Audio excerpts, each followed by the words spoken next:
¿Qué hay más aterrador que un brazo roto?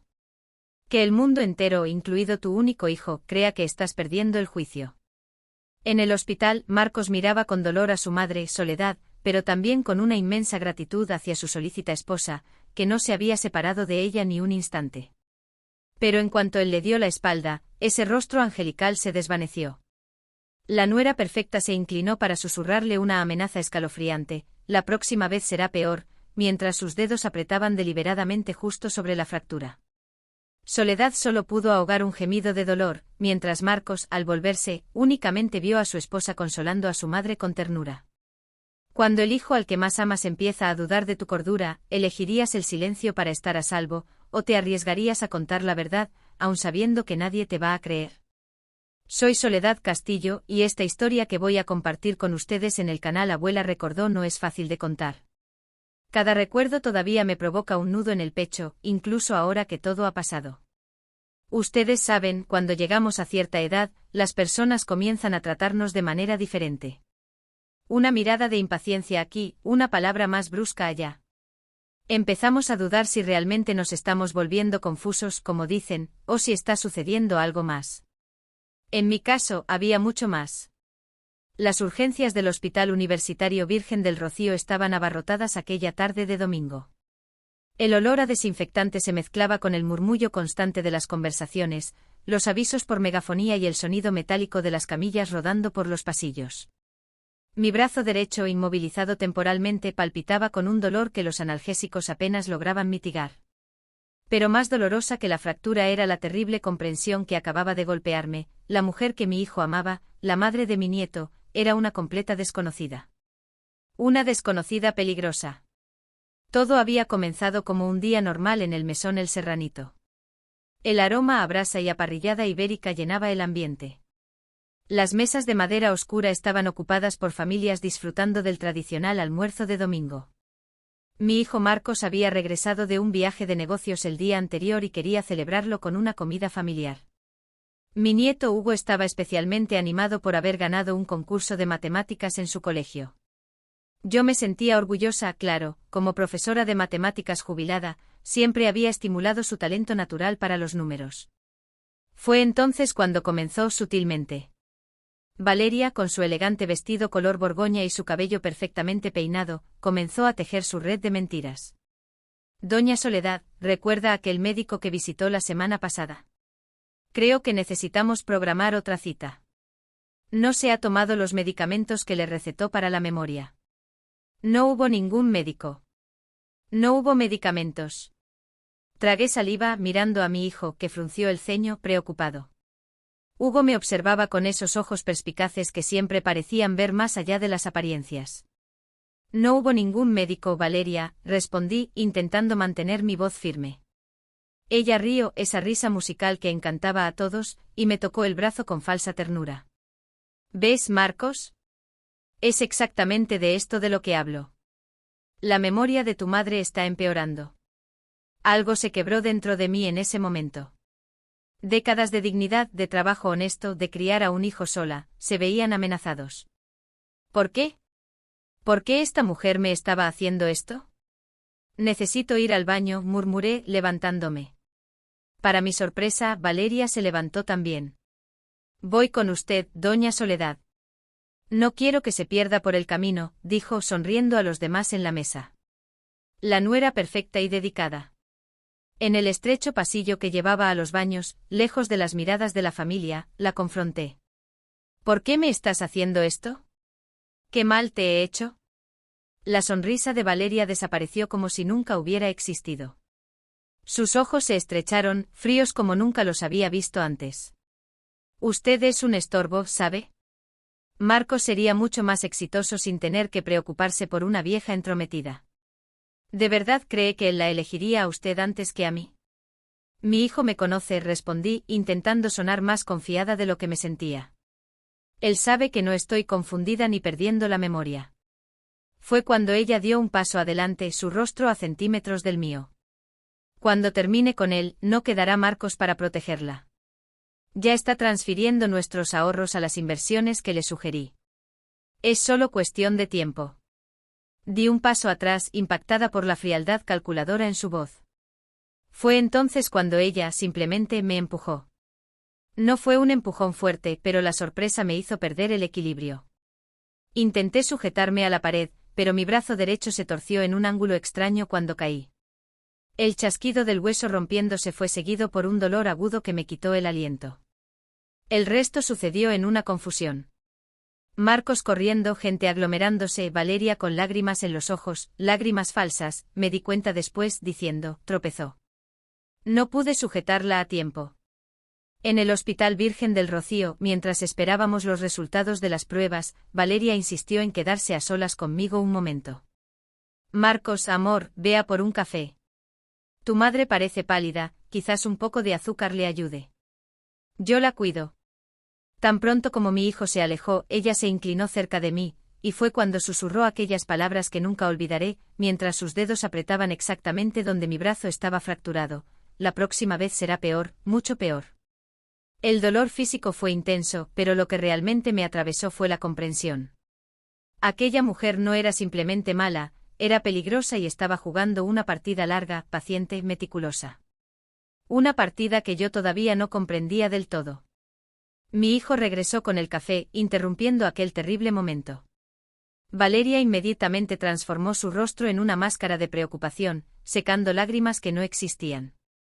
Oh, cariño, estoy tan afectada. Tu madre debe de tener mucho dolor. Marcos le pasó un brazo por los hombros, consolándola, mientras yo contenía mis propias lágrimas. De dolor físico sí, pero principalmente de un miedo que nunca había sentido antes. El médico, el doctor Alejandro Vega, entró en el box con los resultados de las pruebas. Fractura de radio, explicó, señalando la radiografía. Necesitará cirugía para colocar unos tornillos. Mientras hablaba sobre procedimientos y recuperación, noté su mirada atenta, que alternaba entre mí y mi nuera. Había algo en sus ojos, una duda quizás. Más tarde descubrí que los médicos están entrenados para identificar señales de maltrato en personas mayores. Tal vez percibió algo en mi mirada asustada o en la manera en que Valeria mantenía aquella solicitud exagerada. Necesito hablar con usted a solas un momento, dijo el doctor Vega, mirándome directamente. Cuestiones de rutina antes de la cirugía. Valeria inmediatamente se adelantó. Doctor, mi suegra ha tenido episodios de confusión. Mejor me quedo para garantizar que la información sea precisa. Aprecio su preocupación, mantuvo el doctor Vega su postura profesional, pero firme, pero son protocolos médicos que exigen privacidad. Solo 5 minutos. Vi un destello de irritación cruzar el rostro de Valeria antes de que pudiera controlar su expresión. Claro, doctor. Estaré justo fuera con mi marido. Cuando finalmente nos quedamos a solas, el doctor Vega acercó una silla y se sentó a mi lado, hablando en voz baja. Doña Soledad, necesito preguntarle algo importante. ¿Esta caída fue realmente un accidente? Sentí un nudo en la garganta. Aquella era mi oportunidad de hablar, de pedir ayuda, pero las palabras de Valeria resonaban en mi mente, la próxima vez será peor. ¿Y si hablaba y nadie me creía? ¿Y si hablaba y la situación empeoraba? Fue un accidente, murmuré, odiándome por mi cobardía. El médico me observó por un largo momento. Entiendo. Pero quiero que sepa que si en cualquier momento necesita hablar sobre cualquier cosa, estamos aquí. Tenemos recursos, personas que pueden ayudar. Luego escribió algo en una pequeña tarjeta y la colocó discretamente en el bolsillo de mi bolso, que estaba sobre la cama. Este es mi número personal y el número de una colega que trabaja con situaciones especiales. Más tarde descubrí que la colega era de la Comisaría de Policía Nacional de Triana, especializada en protección a personas mayores. El doctor Vega había visto más allá de la superficie, pero respetó mi silencio. Aquella tarjeta se volvería crucial meses después. La cirugía fue al día siguiente. Cuando desperté de la anestesia, Valeria estaba a mi lado, sosteniendo mi mano. La misma mano que había apretado mi brazo fracturado horas antes. Marcos estaba allí también, su rostro marcado por la preocupación sincera. Mamá, gracias a Dios que estás bien. Valeria ha sido un ángel, ¿sabes? Pasó toda la noche aquí. No quiso ir a casa ni para cambiarse de ropa. Miré a mi nuera, su rostro exhibiendo exactamente la cantidad correcta de agotamiento y dedicación. Una actriz perfecta. Somos familia, doña Soledad, dijo apretando mi mano un poco más fuerte de lo necesario. Yo me encargo personalmente de su recuperación. Aquellas palabras me enviaron un escalofrío por la espalda. Recuperación bajo los cuidados de Valeria. La perspectiva era aterradora. Los días siguientes en el hospital fueron un extraño ballet de apariencias. Valeria era la nuera perfecta delante de los médicos, las enfermeras y principalmente de Marcos. Traía flores, arreglaba mis almohadas, insistía en darme de comer como si fuera una niña. Mira qué bien te cuida, mamá, comentaba Marcos, claramente emocionado. ¿Y cómo podría él sospechar? La puesta en escena era impecable. Pero cuando mi hijo salía para resolver asuntos del trabajo o a buscar algo a casa, la máscara caía. Valeria hojeaba revistas con desinterés, ignorando mis peticiones de agua o de que me ajustara la cama. A veces golpeaba accidentalmente mi brazo operado al levantarse, observando mi gesto de dolor con un brillo de satisfacción en sus ojos. Fue durante esos momentos a solas que comencé a notar patrones en su comportamiento, la manera en que revisaba constantemente su teléfono, siempre con la pantalla inclinada lejos de mí, las llamadas que atendía en susurros, alejándose hasta el pasillo. Y más inquietante aún, las visitas ocasionales de su supuesto hermano Ricardo, un hombre de traje impecable y ojos tan calculadores como los de ella. «¿Sabe, doña Soledad?», me dijo una vez mientras estábamos solas. «Creo que esta caída suya ha sido una bendición encubierta.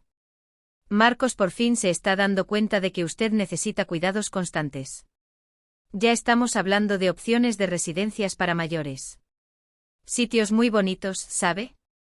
Con enfermeras las 24 horas. Me quedé helada al comprender su plan. Alejarme completamente de mi hijo, en un lugar donde tendría aún menos control, menos voz. Mi piso es mi hogar, respondí, intentando mantener la voz firme. No tengo intención de mudarme. Ella sonrió, esa sonrisa fría que ahora conocía tan bien. Las intenciones cambian cuando la salud mental se deteriora, ¿no es así? Especialmente cuando una empieza a imaginar cosas, como pensar que su nuera está, ¿cómo decirlo?, maltratando a la pobre suegra confundida. El mensaje era claro. Si intentaba decir algo a Marcos, ella se aseguraría de que yo pareciera mentalmente inestable. ¿Y quién me creería a mí contra ella, la exitosa profesional, la esposa devota y nuera ejemplar? Cuando recibí el alta, una semana después, se decidió que me quedaría temporalmente en el piso de Marcos y Valeria en la urbanización Palmera Real. Será mejor para tu recuperación, mamá, insistió mi hijo. Tenemos espacio de sobra. Y Valeria insiste. El lujoso piso en la avenida de la Palmera era prácticamente una prisión dorada. Mi rutina allí estaba controlada en cada detalle por Valeria, horarios específicos para la medicación, la comida, la fisioterapia. A primera vista parecía mera organización y cuidado, pero pronto percibí el patrón. Siempre estaba sola durante el día, cuando Marcos se iba a trabajar. Valeria, supuestamente teletrabajando, raramente aparecía hasta minutos antes del regreso de mi hijo. Mi habitación estaba en la planta baja, lejos de su despacho en el segundo piso. Mi móvil se cayó accidentalmente a la bañera al tercer día. No se preocupe, le compraremos otro, prometió Valeria. Pero las semanas pasaron sin que eso sucediera. El teléfono fijo de la casa solo funcionaba para llamadas internas. Estaba efectivamente aislada.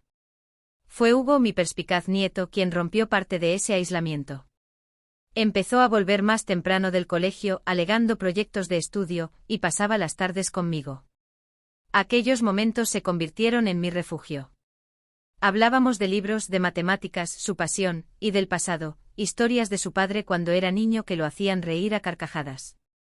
«Abuela, ¿está pasando algo?», me preguntó un día Hugo susurrando, aunque estábamos solos en la habitación. «La noto diferente». Dudé.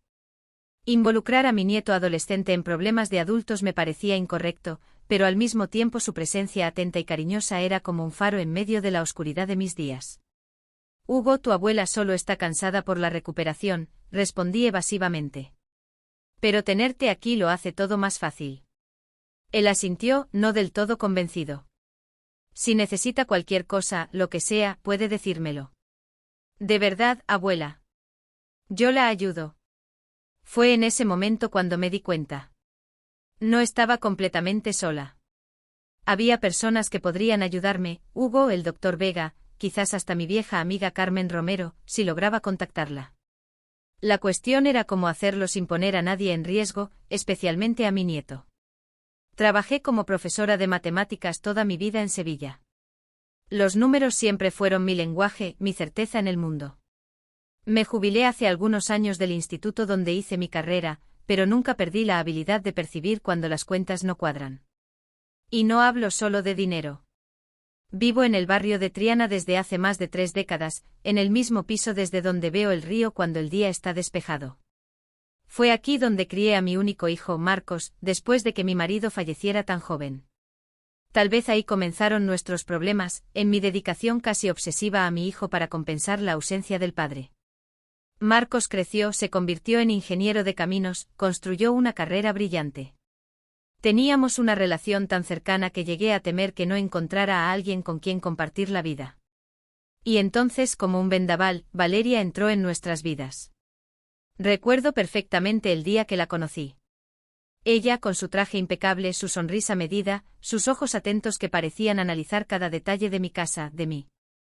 Es un placer conocer por fin a la mujer que crió a un hombre tan maravilloso, dijo, y me abrazó con un perfume caro que me dejó ligeramente mareada. Al principio, lo confieso, sentí esa punzada de celos que toda madre siente cuando percibe que ya no es la única mujer en la vida de su hijo, pero intenté sofocarlo. Valeria parecía perfecta, ejecutiva, exitosa, inteligente, elocuente. Hablaba sobre inversiones, mercados financieros, cosas que como profesora de matemáticas con afición por la economía yo entendía bien, y parecía impresionada con mis conocimientos. Usted es increíble, doña Soledad. Ahora entiendo de dónde sacó Marcos su determinación, comentaba mientras tomábamos un té en mi balcón. La boda se celebró en menos de un año. Una ceremonia elegante pero íntima en los jardines del Hotel Alfonso XIII. Recuerdo haber llorado de emoción mientras bailaba con mi hijo, y a Valeria acercarse, abrazarme y decir, somos una familia ahora. Si hubiera sabido lo que aquellas palabras realmente significaban. Los cambios fueron sutiles al principio. Un comentario aquí, un suspiro impaciente allá. Valeria siempre sonreía y me abrazaba cuando Marcos estaba cerca. Mi querida suegra, decía. Y todos sonreían, encantados con aquella nuera perfecta. Pero cuando estábamos a solas, su rostro se transformaba, como si una máscara cayera. ¿No cree que este piso se le está quedando demasiado grande para una persona sola?, comenzó a preguntar casualmente. Marcos y yo estamos preocupados por usted. Se le olvidó tomarse la pastilla ayer, ¿no es así? Pero yo no había olvidado nada. Empezaron las pequeñas mentiras a mi hijo. Que me había perdido volviendo del supermercado, que me había dejado el fuego encendido. Nada de eso era verdad. Las visitas de Marcos se volvieron más tensas. Mamá, tienes que cuidarte mejor, decía, preocupado. Valeria me contó que te encontró vagando por el pasillo del edificio, confundida. Yo lo negaba, claro, pero veía la duda en sus ojos. ¿Cómo podría él desconfiar de su propia esposa? Y peor, ¿cómo podría creer que una mujer educada y sofisticada como Valeria estaría intentando alejarme de él deliberadamente? En casa, sola, comencé a tomar notas, fechas, horas, lo que había sucedido realmente frente a lo que Valeria decía que había sucedido. Guardaba estos papeles en el cajón de mi cómoda, entre la ropa interior, donde sabía que nadie miraría. Era mi pequeña resistencia, mi forma de aferrarme a la cordura cuando empezaba a dudar de mí misma. Mi amiga de la infancia, Carmen, fue la primera en percibir que algo iba mal. Soledad, te conozco desde hace más de 60 años. Tú no estás confundida ni un poco. Aquí pasa algo raro, dijo mientras tomábamos café en la campana, cerca de casa. Lloré de alivio porque alguien, por fin, me creía. Pasaron 3 semanas en ese extraño limbo en la urbanización Palmera Real. Mi brazo comenzaba a recuperarse y, con él, mi determinación. Empecé a observar a Valeria más atentamente. Sus horarios, sus conversaciones telefónicas, siempre en voz baja en el despacho, su ordenador, constantemente bloqueado con contraseña. Una tarde, mientras Valeria estaba en la ducha, Hugo me trajo su propio portátil. Para que vea sus correos o lo que quiera, explicó con una sonrisa cómplice. La contraseña del wifi está aquí. Señaló un papel donde había anotado la información. Aquel gesto simple fue mi primera reconexión con el mundo exterior. Rápidamente envié un correo a Carmen, explicando someramente mi situación y pidiéndole que contactara con mi vecino, Arturo. No llames al piso de Marcos, advertí. Dile a Arturo que espere mi contacto. Borré el correo enviado y le devolví el portátil a Hugo antes de que Valeria pudiera descubrirlo. El brillo de aprobación en los ojos de mi nieto me dijo que él, de alguna forma, sospechaba que algo no iba bien en aquella casa. Por la noche, durante la cena, Valeria estaba particularmente animada. Tengo noticias maravillosas, anunció cogiendo la mano de Marcos. Aquella inversión que comentamos está lista para avanzar. Solo necesitamos transferir los fondos antes del fin de semana. Marcos pareció dudar. Es una cantidad considerable, Valeria. Casi todos nuestros ahorros, más el valor de la venta del terreno de las afueras. Cariño, ya lo hablamos. Es una oportunidad única. Mis contactos en el mercado financiero garantizan que el retorno será espectacular. En 6 meses podríamos incluso comprar aquella casa en la Costa del Sol que siempre soñamos. Observé la escena con creciente alarma. ¿Qué inversión sería esa que exigía transferir todos los ahorros de la familia? ¿Por qué la prisa? Y más importante, ¿por qué Valeria, siempre tan reservada sobre asuntos financieros, estaba discutiendo esto abiertamente delante de mí? La respuesta llegó unos días después, cuando escuché una conversación telefónica suya por accidente. Regresaba de fisioterapia antes de lo previsto, acompañada por el chofer que Marcos había contratado. La casa parecía vacía y me moví silenciosamente por los pasillos con el brazo todavía en cabestrillo. La voz de Valeria venía del despacho con la puerta entreabierta. Sí, todo según lo planeado. La transferencia se hará el viernes. No, él no sospecha nada. La vieja está controlada. En cuanto el dinero esté a buen recaudo, me desharé de ella de una vez. Claro que tengo los documentos listos. Él firmará pensando que son meras formalidades para la inversión. La sangre se me heló. No era solo yo quien estaba en peligro. Marcos estaba a punto de ser víctima de una estafa elaborada. Valeria planeaba desaparecer con todo el dinero de la familia. Y después, ¿qué me sucedería a mí? Las implicaciones de me desharé de ella de una vez eran aterradoras. Volví a mi habitación sin ser vista, el corazón martilleándome en el pecho. Necesitaba actuar, y rápido. ¿Pero cómo? No tenía pruebas concretas, solo fragmentos de una conversación que aisladamente podrían explicarse de otras formas. Fue cuando recordé la tarjeta que el doctor Vega había colocado en mi bolso. La recuperé de donde la había escondido. Necesitaba hacer una llamada, ¿pero cómo? El teléfono de casa no permitía llamadas externas y yo no tenía móvil. La oportunidad surgió al día siguiente. Hugo apareció después del instituto con un pequeño paquete. Un regalo para usted, dijo entregándome una cajita cuando estábamos solos. Dentro había un teléfono móvil básico de prepago. Pensé que podría necesitarlo, explicó con una sabiduría impropia de sus 16 años. El pin de desbloqueo es su fecha de nacimiento. Abracé a mi nieto con lágrimas en los ojos. Hugo, eres extraordinario. Pero necesito que me prometas algo. No le cuentes a nadie sobre este teléfono. ¿A nadie, entendido? Él asintió serio. Sé que algo va mal, abuela. He estado observando cosas. ¿Qué cosas, mi niño? Dudé. Luego habló en voz baja. Archivos extraños en el ordenador de mamá. No debería haber mirado, pero lo dejó abierto una vez. Había documentos con el nombre de papá, pero la firma no parecía la suya, y listas de cuentas bancarias con nombres que no reconocí. El corazón se me aceleró. ¿Sería posible que mi nieto hubiera encontrado pruebas de la estafa que Valeria estaba preparando? Hugo, esto es muy importante. ¿Podrías copiar alguno de esos documentos? Se mordió el labio pensativo. Puedo intentarlo. Ella suele dejar el ordenador encendido cuando va al gimnasio. Pero abuela, esto es serio, ¿verdad? No es solo que te trate mal. Muy serio, mi niño. Más de lo que imaginas. Pero prometo que voy a resolverlo todo y a protegeros a ti y a tu padre. Solo necesito un poco más de tiempo y algunas pruebas. Aquella noche, mientras todos dormían, usé el móvil que Hugo me había dado para llamar al número de la tarjeta del doctor Vega. Para mi sorpresa, a pesar de la hora tardía, respondió al segundo tono. Doctor, soy Soledad Castillo, la señora con el brazo fracturado, ¿se acuerda?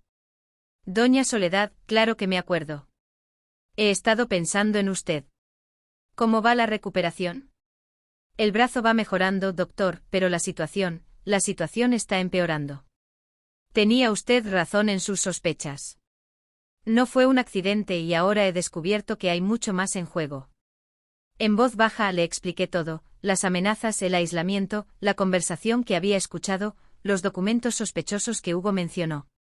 El doctor Vega escuchó atentamente sin interrumpir. Doña Soledad, usted está en peligro, dijo finalmente. Y su hijo también, por lo que me cuenta. Necesitamos actuar con cuidado, pero rápidamente. La inspectora Isabel Serrano, cuyo número también le di, está especializada en casos como el suyo. Voy a contactarla inmediatamente. Pero, doctor, no tengo pruebas concretas. Será mi palabra contra la de ella. Por ahora, pero con la orientación adecuada, podemos ayudarla a conseguir esas pruebas. Mencionó a su vecino, Arturo. ¿Es de confianza? Totalmente. Fue abogado penalista durante 40 años antes de jubilarse. Perfecto. Contacte con él mañana. Mientras tanto, activaré a la inspectora Serrano. Elaboraremos un plan y nos pondremos en contacto. Colgué la llamada sintiendo por primera vez en semanas una chispa de esperanza. Ya no estaba sola en esta batalla. Ahora tenía aliados, Hugo, el doctor Vega, y pronto Arturo y la inspectora Serrano. Guardé el teléfono dentro de la funda de la almohada e intenté dormir, pero mi mente bullía. ¿Qué haría Valeria si descubriera que yo sabía de sus planes? ¿Cuán peligrosa era realmente? ¿Y cómo podría proteger a mi hijo y a mi nieto de lo que estaba por venir? A la mañana siguiente, mientras tomaba café en la terraza, mirando hacia el río desde la urbanización Palmera Real, me hice una promesa silenciosa. Aquella mujer no destruiría a mi familia. De alguna forma encontraría la fuerza no solo para sobrevivir, sino para luchar. Lo que no sabía en aquel momento era que la batalla sería mucho más compleja y peligrosa de lo que podría imaginar, y que antes de que todo terminara, descubriría verdades sobre Valeria, o mejor dicho, sobre quién era realmente, que nos impactarían a todos. Esa misma mañana, mientras aún tomaba mi café en la terraza, Valeria apareció con su ropa de gimnasia. Me di cuenta de que iba demasiado maquillada para alguien que supuestamente solo iba a hacer ejercicio. Voy al gimnasio y después tengo algunas reuniones, anunció, ajustándose el bolso en el hombro. La empleada vendrá más tarde. No intente salir sola, doña Soledad. Recuerde lo que dijo el médico sobre el reposo. Asentí obedientemente interpretando el papel de la suegra frágil. Claro, querida, no te preocupes por mí. Tan pronto como escuché el coche de Valeria salir del garaje, cogí el móvil escondido y llamé a mi vecino, Arturo. Después de años como abogado penalista, Arturo Benítez había desarrollado un sexto sentido para los problemas. Apenas necesité explicarle la situación completa, él ya estaba atando cabos. Soledad, esto es extremadamente serio, dijo, su voz grave reflejando la preocupación. Tenemos que documentarlo todo. Necesitamos pruebas concretas antes de confrontarla o de involucrar a la policía formalmente. ¿Pero cómo? Estoy prácticamente prisionera aquí. Tengo algunos recursos que pueden ayudar, respondió Arturo, escogiendo las palabras con cuidado. En mi carrera desarrollé contactos con investigadores privados. Voy a activar a uno de confianza para que nos asesore. Mientras tanto, necesito que hagas algo extremadamente importante, documéntalo absolutamente todo. Anota fechas, horas, conversaciones. Si puedes grabar, mejor aún. El móvil que Hugo me dio tiene grabadora de voz, comenté, sorprendida de mi propia capacidad para pensar estratégicamente en medio de la crisis. Excelente. Úsala siempre que estés a solas con ella. La ley permite grabaciones cuando una de las partes es consciente, en este caso, tú. Y Soledad, ten cuidado. Si descubre que sabes de la estafa, la situación puede volverse aún más peligrosa. Aquella advertencia me encogió el estómago. El peligro era real, y no solo para mí. Después de colgar, medité sobre mis próximos pasos. Hugo llegaría del instituto en unas horas. Valeria, según ella misma había dicho, no regresaría hasta la noche. Marcos estaba en un viaje de negocios en Barcelona y no volvía hasta el día siguiente. Era una ventana de oportunidad pequeña, pero valiosa. Caminé lentamente por la casa, con mi brazo aún dolorido en el cabestrillo, observando cada detalle con nuevos ojos.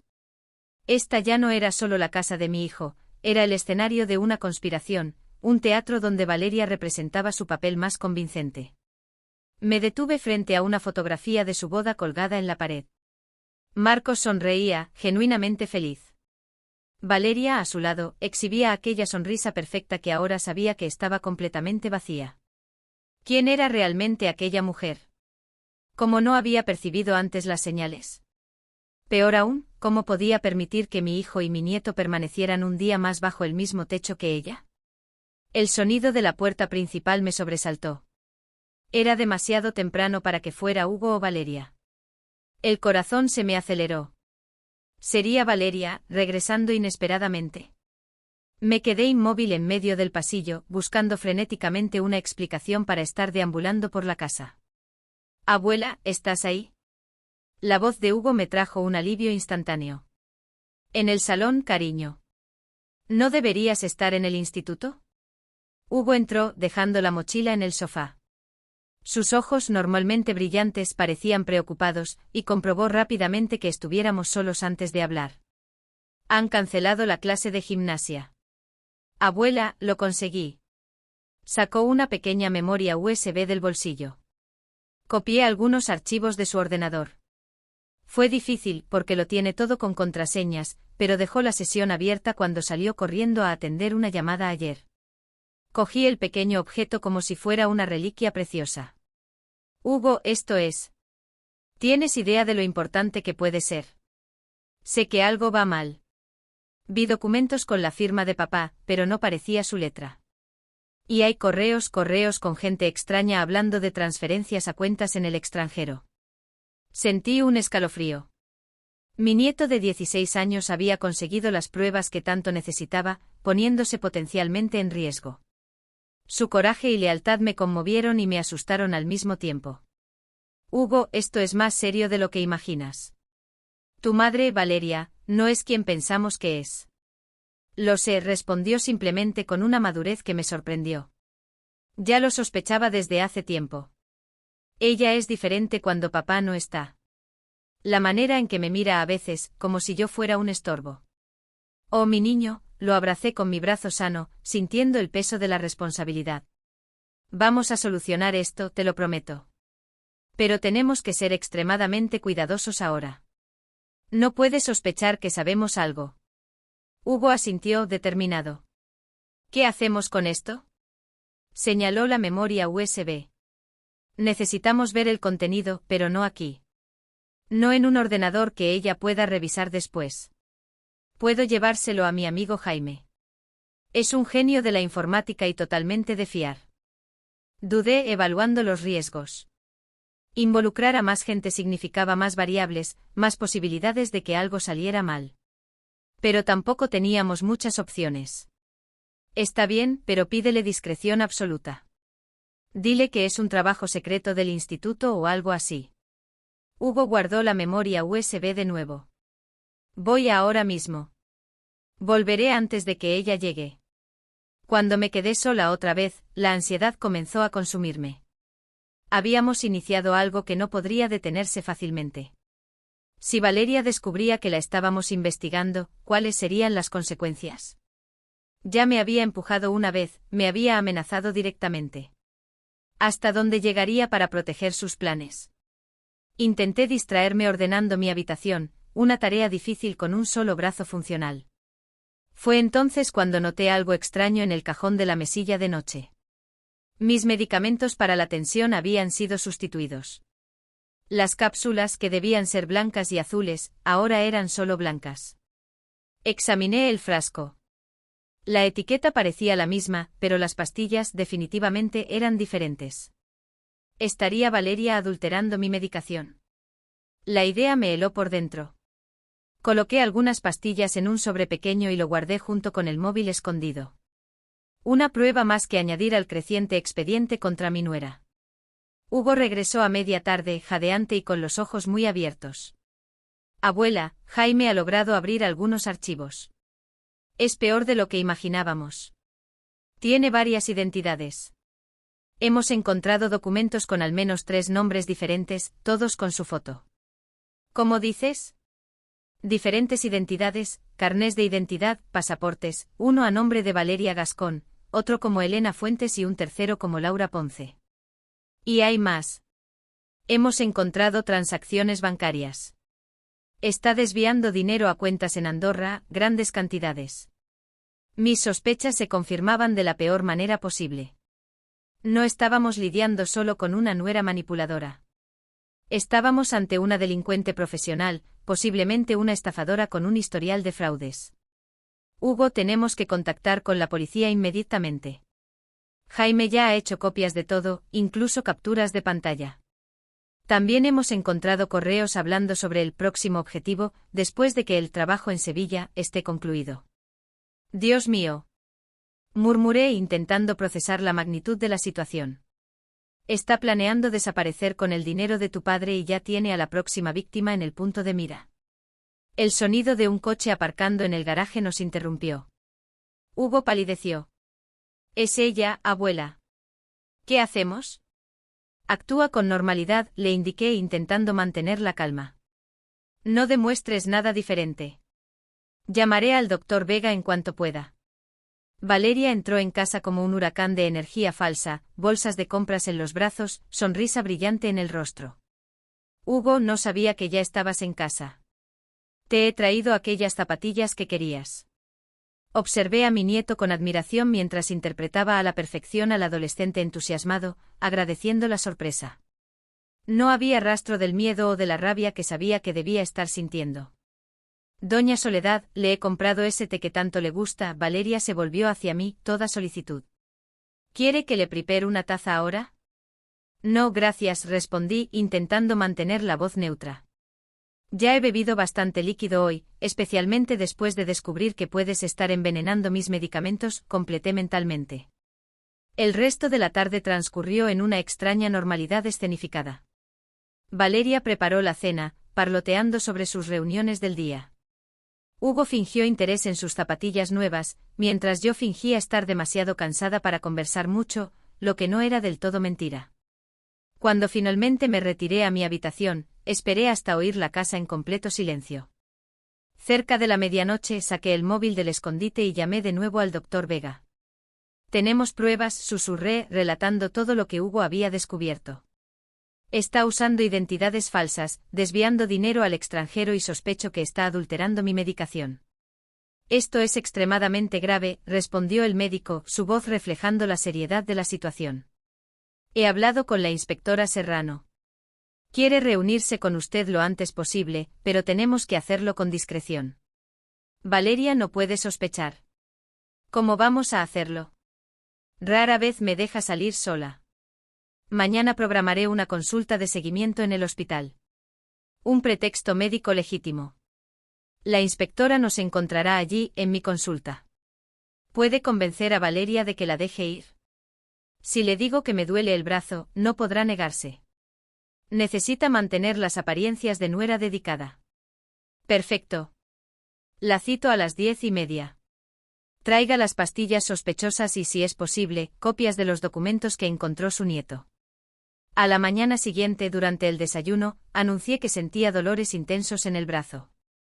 Valeria, en presencia de Hugo, mostró inmediatamente su preocupación. Oh, doña Soledad. Debemos ir al hospital entonces. La llevaré ahora mismo. No es necesario que te molestes, querida, respondí, poniéndola a prueba. ¿Puedo pedir un taxi? De ninguna manera. Protestó exactamente como yo esperaba. ¿Qué clase de nuera sería? Insisto en acompañarla. En el coche de camino al hospital, sentí una mezcla de ansiedad y determinación. Aquella mujer a mi lado conduciendo con cuidado mientras hablaba sobre cómo los médicos debían ser más atentos con los pacientes mayores, era una completa extraña usando el rostro de mi nuera, una delincuente calculadora que había entrado en nuestras vidas con un objetivo claro: robar todo lo que mi hijo había construido y posiblemente deshacerse de mí en el proceso. En el hospital, el doctor Vega nos recibió con profesionalidad. Doña Soledad, vamos a examinar ese brazo. Señora Gascón, si no le importa, necesito hacerle unas pruebas más detalladas. Puede llevar un rato. Tal vez quiera aprovechar para tomar un café en la cafetería del hospital. Prefiero quedarme, respondió Valeria prontamente. No me importa esperar. El médico asintió preparado para esa resistencia. Comprendo su dedicación, pero algunas de las pruebas exigen privacidad. Protocolos hospitalarios, ¿entiende? Además, necesitaré discutir algunos aspectos del historial médico previo de Doña Soledad que son delicados. Vi un destello de irritación en los ojos de Valeria, rápidamente enmascarado por una sonrisa comprensiva. Claro, doctor. Estaré en la cafetería entonces. Doña Soledad, cualquier cosa, no dude en llamarme. Tan pronto como ella salió, el doctor Vega cerró la puerta de la consulta con llave e hizo un gesto para que lo siguiera. Atravesamos un pasillo interno hasta otra sala donde nos aguardaba una mujer de mediana edad. Su porte era firme, su mirada atenta y analítica. Doña Soledad, esta es la inspectora Isabel Serrano, de la comisaría de Triana, especializada en protección a personas mayores. La mujer me estrechó la mano con firmeza. Señora Castillo, el doctor Vega me ha puesto al corriente de su situación. Estamos ante un caso que podría ser muy grave. Durante la hora siguiente lo relaté todo en detalle: el historial de manipulaciones psicológicas, el empujón accidental, la amenaza en el hospital, los documentos falsos descubiertos por Hugo, la sospechosa adulteración de mis medicamentos. Le entregué el sobre con las pastillas y le mostré las fotos que Hugo había enviado a mi móvil secreto, capturas de pantalla de los documentos con las identidades falsas. La inspectora tomaba notas, haciendo preguntas incisivas de vez en cuando. Su expresión se volvía más grave con cada nuevo detalle. Señora Castillo, basándome en lo que estoy viendo, su nuera, o quien quiera que sea en realidad, está involucrada en una trama sofisticada de estafa. Probablemente no es la primera vez que lo hace.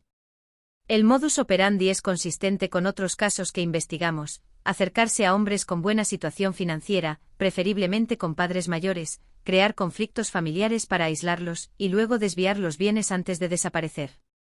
¿Qué podemos hacer?, pregunté sintiendo una mezcla de validación y terror. Mi hijo y mi nieto están en peligro. Vamos a actuar rápidamente pero con cautela, respondió la inspectora. Necesitamos más pruebas concretas para una detención en flagrante, especialmente si queremos atrapar no solo a ella, sino a posibles cómplices. Usted mencionó llamadas sospechosas.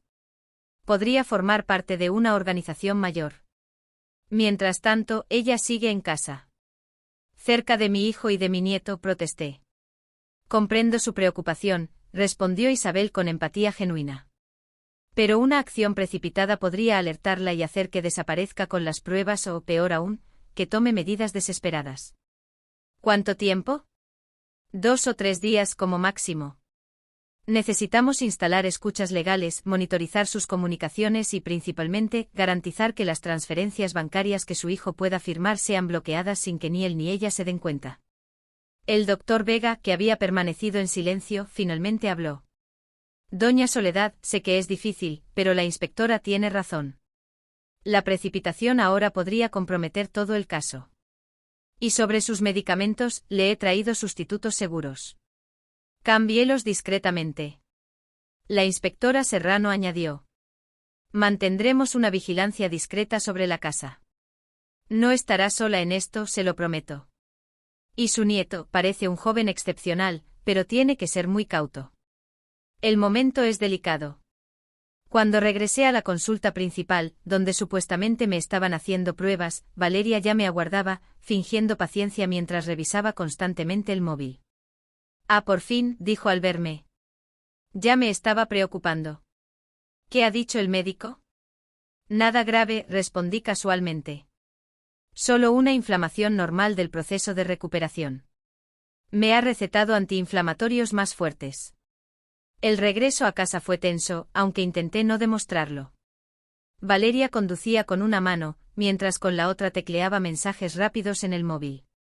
¿Para quién? Cómplices en la estafa. Su próxima víctima, ya en preparación. Marcos ha llamado, comentó.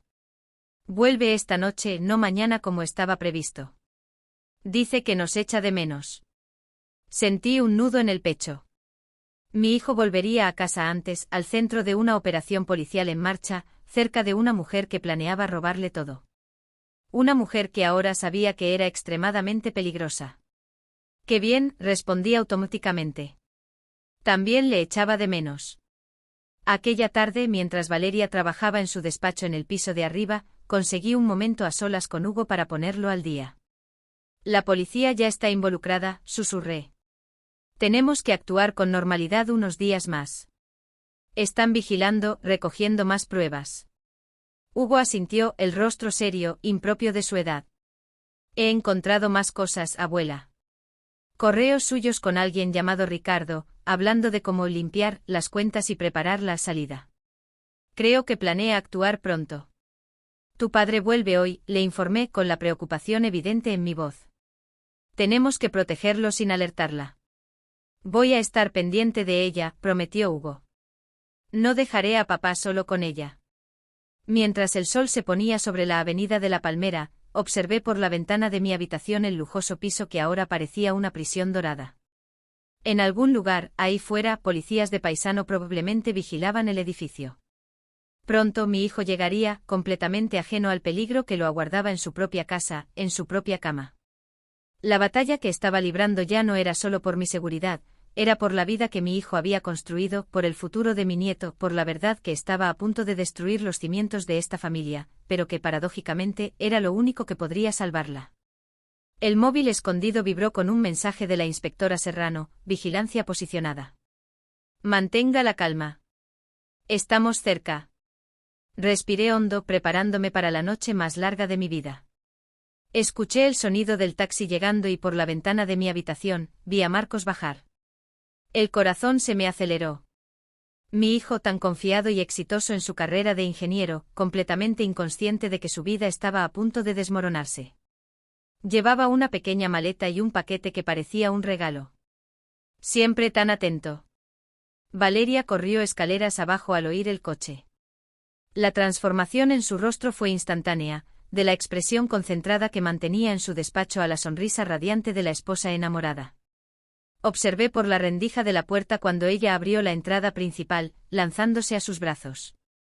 «Amor, cuánto te he echado de menos», exclamó cubriéndolo de besos. «¿Por qué no me avisaste de que venías en taxi? Habría ido a buscarte a la estación».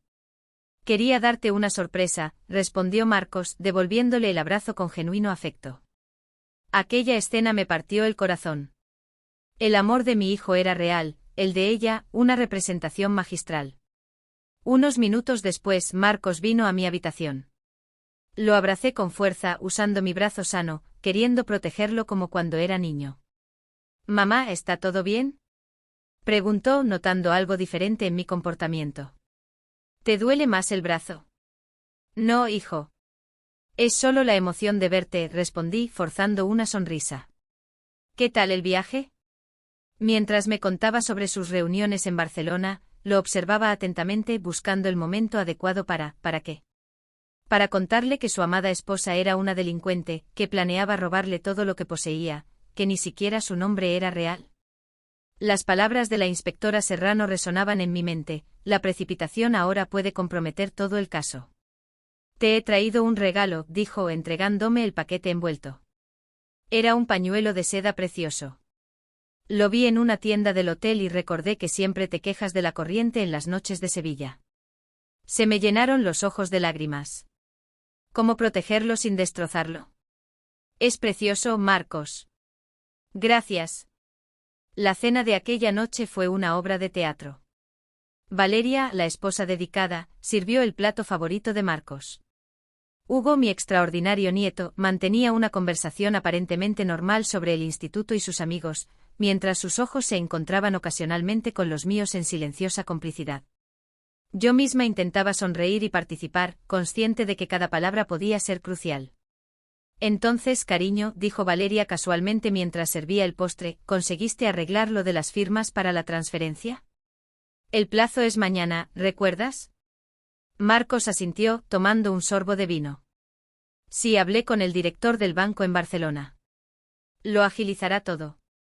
Solo necesito pasar por allí mañana a primera hora para finalizarlo.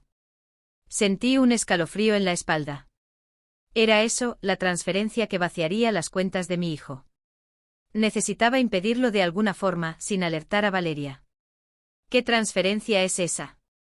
Pregunté inocentemente como una madre mayor apenas interesada en asuntos financieros. Una inversión importante, mamá, respondió Marcos vagamente.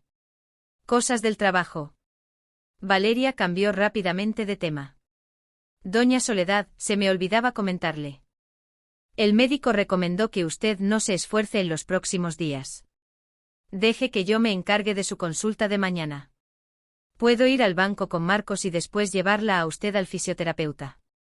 Era su plan, mantenernos separados. Marcos en el banco finalizando la transferencia, mientras yo estaría bajo su vigilancia directa. Después de la cena, cuando todos se retiraron, envié un mensaje urgente a la inspectora a través del móvil escondido, transferencia bancaria mañana a primera hora. Necesitamos impedirlo. La respuesta llegó casi inmediatamente, recibido. No se preocupe. Acostada en la cama, incapaz de dormir, elaboré mi propio plan. La policía estaba vigilando, sí, pero yo no podía arriesgarme. ¿Y si algo salía mal? ¿Y si Valeria conseguía completar la transferencia antes de la intervención policial? Los ahorros de toda una vida de trabajo de mi hijo, el futuro de mi nieto, todo estaría perdido. No, yo necesitaba actuar. No podía simplemente esperar. A las 5 de la mañana, mucho antes de la hora habitual de nadie en la casa, me levanté silenciosamente. Me puse el pañuelo nuevo que Marcos me había traído, no solo por el cariño que representaba, sino porque las mañanas en Sevilla todavía eran frescas en aquella época del año.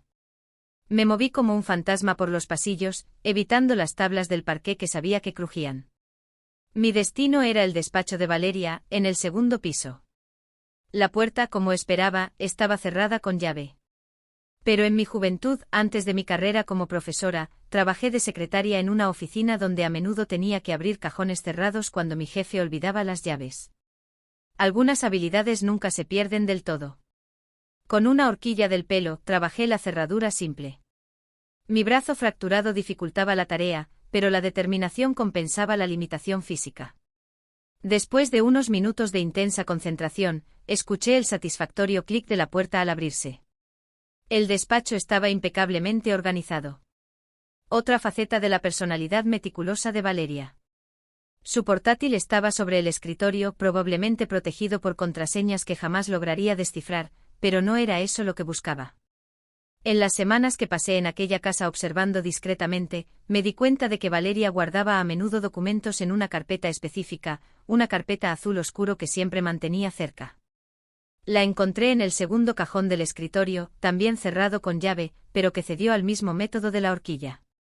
Dentro estaba exactamente lo que temía y esperaba, documentos de transferencia bancaria con la firma de Marcos, claramente falsificada por alguien con talento, pero que como madre yo podía identificar como falsa. Había también billetes de avión a nombre de Elena Fuentes con destino a Lisboa, con salida la noche siguiente. Planeaba huir en cuanto el dinero fuera transferido. Usando el móvil escondido, fotografié cada documento meticulosamente. Le envié todo a la inspectora con el mensaje, pruebas concretas. Billete para fuga mañana por la noche. Estaba tan concentrada que casi no oí el suave clic de la puerta del dormitorio principal al abrirse en el pasillo. Me quedé inmóvil, con el corazón acelerado. Guardé el móvil rápidamente en el bolsillo de la bata y empecé a recolocar los documentos en la carpeta cuando la luz del despacho se encendió. Doña Soledad, ¿qué está haciendo aquí? Valeria estaba de pie en la puerta con una bata de seda. Su rostro, normalmente controlado, mostraba una sorpresa genuina que rápidamente se transformó en algo más sombrío cuando sus ojos bajaron hacia la carpeta abierta en mis manos. Me di cuenta de que necesitaba ganar tiempo. Tiempo para que la inspectora viera mis fotos. Tiempo para que la policía actuara. Decidí arriesgarlo todo. Sé quién eres, Elena, dije calmadamente usando uno de sus nombres falsos como un arma. O debería decir Laura, ¿cuántos nombres usas? Su expresión se endureció pero mantuvo la voz baja. Marcos y Hugo aún dormían, al fin y al cabo. No sé de qué está hablando. Creo que está usted confundida de nuevo. Vuelva a su habitación y podremos olvidar que la he encontrado husmeando en mis documentos de trabajo. ¿Documentos de trabajo? Repetí, permitiendo que un leve tono de desafío entrara en mi voz. Como estos billetes para Lisboa a nombre de Elena Fuentes o estos papeles de transferencia con la firma falsificada de mi hijo. Por un breve momento vi el cálculo en sus ojos. Negarlo todo, insistir en que yo estaba confundida, posiblemente usar esto como la prueba final para convencer a Marcos de que necesitaba ser internada en una residencia. Pero entonces su mirada bajó hacia mi bolsillo, donde se notaba el contorno del móvil. ¿Qué tiene ahí? Preguntó, su voz ahora peligrosamente calma. Pruebas, respondí simplemente. Ya se lo he enviado todo a la policía. Fue como si una máscara cayera. El rostro de Valeria, no de Elena, se transformó por completo. La mujer sofisticada y controlada desapareció, revelando algo frío y calculador. Vieja entrometida, siseó, avanzando hacia mí. No tiene ni idea de con quién está tratando. ¿De verdad cree que la policía va a creerla a usted? ¿A una anciana confundida con historial de accidentes, contra una respetada ejecutiva? Tengo más pruebas de las que imagina, respondí, retrocediendo hasta apoyarme en la pared. Sé lo de los medicamentos adulterados, lo de las otras identidades, lo de las estafas anteriores en Valencia y en Bilbao. Esta última parte era un farol. No sabía dónde había estafado antes, pero por la manera en que sus ojos se agrandaron de sorpresa, me di cuenta de que había acertado. Como usted. Comenzó, pero se interrumpió. No importa. ¿Sabe lo que va a pasar ahora? Vamos a despertar a Marcos. Voy a contarle cómo encontré a su madre confundida en mi despacho en mitad de la noche, diciendo tonterías sobre identidades falsas y estafas. Cómo estaba escondiendo un móvil que ni siquiera debería tener. Cómo claramente su estado mental ha empeorado. No te va a creer, la desafié, aunque no estaba tan segura. Marcos amaba a esta mujer. Confiaba en ella implícitamente. No después de que vea las pruebas. ¿Qué pruebas? ¿Esto? Arrancó el móvil de mi bolsillo con un movimiento rápido. Problema resuelto. En aquel momento escuché la voz de Hugo desde la puerta. ¿Está todo bien, abuela? Mi nieto estaba allí, observando la escena con ojos alertas. Al ver el móvil en la mano de Valeria y mi expresión de apuro, su postura cambió sutilmente. Hugo, vuelve a tu habitación, ordenó Valeria, su voz intentando recuperar el tono maternal. Tu abuela está teniendo un episodio confuso. Voy a cuidarla. A mí no me parece confundida, respondió Hugo calmadamente. Y luego, para mi sorpresa, añadió, y creo que deberías devolverle el móvil, mamá. O debería llamarte Elena. La conmoción en el rostro de Valeria habría sido casi cómica en otras circunstancias. ¿De qué estás hablando? Lo sé todo, continuó Hugo, su voz extrañamente adulta. Sobre los documentos falsos, sobre el dinero que estás desviando, sobre los billetes a Lisboa. La situación había cambiado por completo. Ahora éramos 2 contra 1, y Valeria claramente no esperaba que Hugo estuviera al tanto de sus planes. Hugo, cariño, esto es un malentendido, intentó ella, su voz suavizándose dramáticamente. Tu abuela ha estado confundida, inventando historias. Basta de mentiras. Hugo elevó la voz, algo que rara vez hacía. Tengo copias de todo. Documentos, correos, tus conversaciones con tus cómplices. Todo. El rostro de Valeria palideció visiblemente. Has estado espiando mi ordenador. Alguien tenía que proteger a papá, respondió él simplemente. El sonido de pasos en el pasillo anunció la llegada de Marcos, atraído por las voces alteradas. ¿Qué está pasando aquí? Preguntó mirando confundido la escena, yo apoyada en la pared, Valeria, sosteniendo mi móvil, Hugo en la puerta con expresión desafiante. Hubo un momento de silencio absoluto en el que el futuro de nuestra familia pareció quedar suspendido en el aire. ¿Quién hablaría primero? ¿Qué versión creería Marcos? Tu hijo y tu madre están delirando, disparó Valeria, recuperando la compostura rápidamente. He encontrado a tu madre revolviendo mis documentos de trabajo, inventando historias sobre identidades falsas. Y ahora Hugo está repitiendo esas fantasías. No son fantasías, hijo, dije calmadamente. Valeria no es quien pensamos que es. Su verdadero nombre es Elena Fuentes. Está planeando transferir todo nuestro dinero a cuentas en el extranjero y huir mañana por la noche a Lisboa. Marcos miró a su mujer, después a mí, claramente luchando por procesar lo que oía. Esto es absurdo. Valeria, ¿de qué está hablando? Exactamente de lo que te he dicho. Delirios, Marcos. Tenemos que considerar seriamente internarla. Está empeorando. Hugo dio un paso adelante. Papá, no es un delirio. Tengo pruebas en mi ordenador, ahora mismo. Y la policía también las tiene. ¿La policía? Repitió Marcos, su rostro una máscara de confusión. ¿Qué policía? Como si fuera una señal en una obra de teatro perfectamente ensayada, sonó el timbre de la casa. Eran las 5:40 de la mañana. Todos nos quedamos inmóviles. El momento de la verdad había llegado antes de lo que cualquiera de nosotros esperaba. ¿Quién puede ser a estas horas? Murmuró Marcos, dirigiéndose hacia la escalera. Valeria pareció entrar en pánico. No abras. Probablemente sea un error. Pero Marcos ya bajaba las escaleras. Lo seguimos todos, una extraña procesión familiar en batas y pijamas. Cuando la puerta se abrió, la inspectora Isabel Serrano estaba allí, acompañada de 2 policías de uniforme. Señor Castillo, soy la inspectora Serrano de la comisaría de Triana. Necesitamos hablar con la señora Valeria Gascón. Valeria intentó retroceder, pero los policías ya habían entrado y le bloqueaban la ruta de escape. Tiene que haber un error, balbuceó, su acento sofisticado mezclándose de repente con otro más de barrio que nunca le habíamos oído antes. No hay ningún error, señora Elena Fuentes, respondió la inspectora, mostrando un documento oficial. Tenemos una orden para su detención por múltiples acusaciones de estafa, falsedad documental, intento de fraude bancario y, más recientemente, agresión y amenazas contra una persona mayor. Marcos miraba la escena como si estuviera en una pesadilla. ¿De qué están hablando? Mi mujer se llama Valeria. Esto es algún tipo de error. La inspectora se volvió hacia él con expresión compasiva pero firme.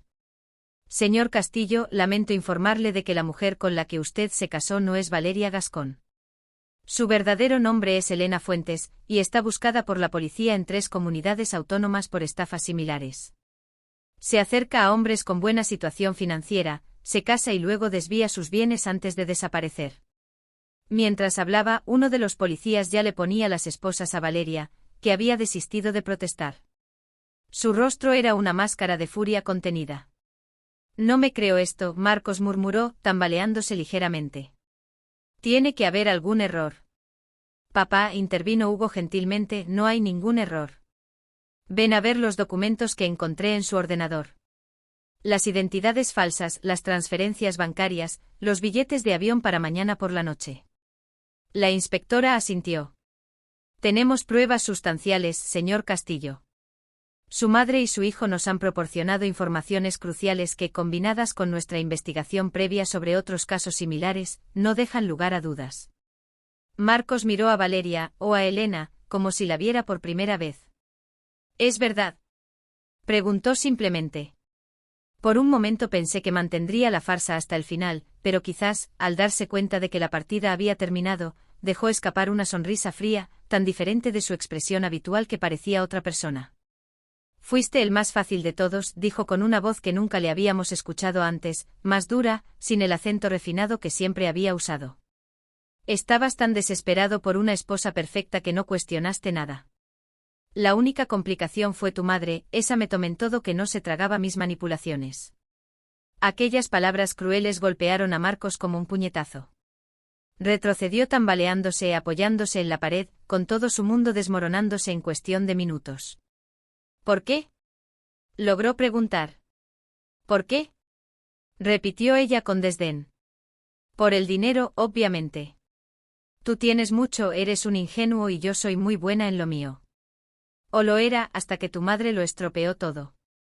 Mientras los policías se la llevaban, lanzó una última mirada en mi dirección. La próxima vez elegiré a alguien sin una madre cerca. La puerta se cerró y nos quedamos los tres, Marcos, Hugo y yo, en el recibidor, en completo silencio. Mi hijo parecía haber envejecido 10 años en 10 minutos. La inspectora Serrano, que se había quedado, se acercó a él gentilmente. Señor Castillo, sé que este es un momento extremadamente difícil, pero necesito que venga a la comisaría a prestar declaración. También tendremos que verificar sus cuentas bancarias inmediatamente para evitar cualquier transferencia no autorizada.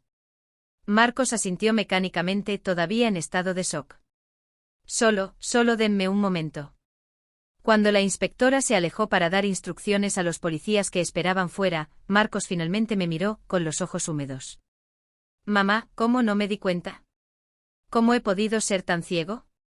Me acerqué a él, acariciándole el rostro como hacía cuando era niño. El amor nos vuelve vulnerables, hijo. Ella era muy buena en lo suyo, una manipuladora profesional. Hugo se unió a nosotros, abrazando a su padre por la cintura. No ha sido culpa tuya, papá. En aquel abrazo de 3 generaciones, sentí algo que no esperaba. Más allá del dolor evidente había alivio. La verdad, por más dolorosa que fuera, por fin estaba al descubierto. Los lazos genuinos de nuestra familia, no aquellos falsificados por Valeria, permanecían intactos. La inspectora Serrano regresó. Estamos listos cuando ustedes lo estén. Salimos hacia la luz de la mañana que comenzaba a nacer sobre Sevilla. Un nuevo día, el primero de una nueva realidad para nuestra familia. Una realidad construida sobre verdades dolorosas, pero verdades al fin y al cabo. Y sobre ellas, por más difícil que fuera creerlo en aquel momento, podríamos reconstruir nuestras vidas. Con la ayuda de la inspectora Serrano y de mi vecino Arturo, que llegó poco después para ofrecer asistencia legal, comenzamos el proceso de documentar todo lo que había sucedido. Me sentía física y emocionalmente agotada, pero también experimentaba una extraña sensación de libertad. Por primera vez en muchos meses, podía respirar sin sentir el peso constante del miedo. Mientras Marcos prestaba declaración en una sala contigua, Hugo se sentó a mi lado en la comisaría. Su rostro joven llevaba el peso de alguien que había madurado de golpe. Siempre supe que había algo raro en ella, abuela, dijo en voz baja. La manera en que me miraba cuando papá no estaba, como si yo fuera un intruso en su plan. Le cogí la mano, admirando su perspicacia y su coraje. Fuiste muy valiente, Hugo. Sin ti, tal vez nunca habríamos descubierto la verdad a tiempo. Él asintió con la mirada perdida en algún punto distante. Lo que no entiendo es por qué se casó con papá si solo quería su dinero. Podría haberlo estafado sin llegar tan lejos. Las estafas más elaboradas requieren credibilidad, explicó la inspectora Serrano, que se había acercado silenciosamente. El matrimonio le daba acceso legal a cuentas, propiedades, decisiones financieras, y la presencia de un hijo, hizo un gesto hacia Hugo, completaba la imagen de familia perfecta. Hugo frunció el ceño, procesando esta información. Entonces, yo era solo parte del disfraz. La inspectora intercambió una mirada conmigo, una mirada que contenía algo que no comprendí del todo en ese momento. En cierto modo, sí, respondió cautelosamente. Pero hay más en esta historia, joven. Mucho más. Antes de que pudiera explicarse, llegó un hombre de traje que se presentó como el inspector Aguirre, de la UDEF, la Unidad de Delincuencia Económica y Fiscal. Tras una breve conversación con la inspectora, ambos se dirigieron a un despacho cerrado. El nerviosismo en sus gestos me hizo preguntarme qué otras revelaciones nos aguardaban. Marcos regresó poco después, con el rostro marcado por la mezcla de dolor y rabia. Se sentó pesadamente entre Hugo y yo, cogiendo nuestras manos como si buscara anclarse a algo real en medio de la tormenta que estaba viviendo. El banco ha confirmado que había programada una transferencia de casi 2 millones de euros para esta mañana, dijo con voz hueca. Todo nuestro dinero, excepto unos pocos miles en la cuenta corriente. La transferencia habría sido irreversible una vez procesada. Pero no ha sucedido, respondí apretándole la mano. Estamos a tiempo. ¿Cuántas otras cosas no han sucedido solo por suerte? Murmuró, más para sí mismo que para nosotros.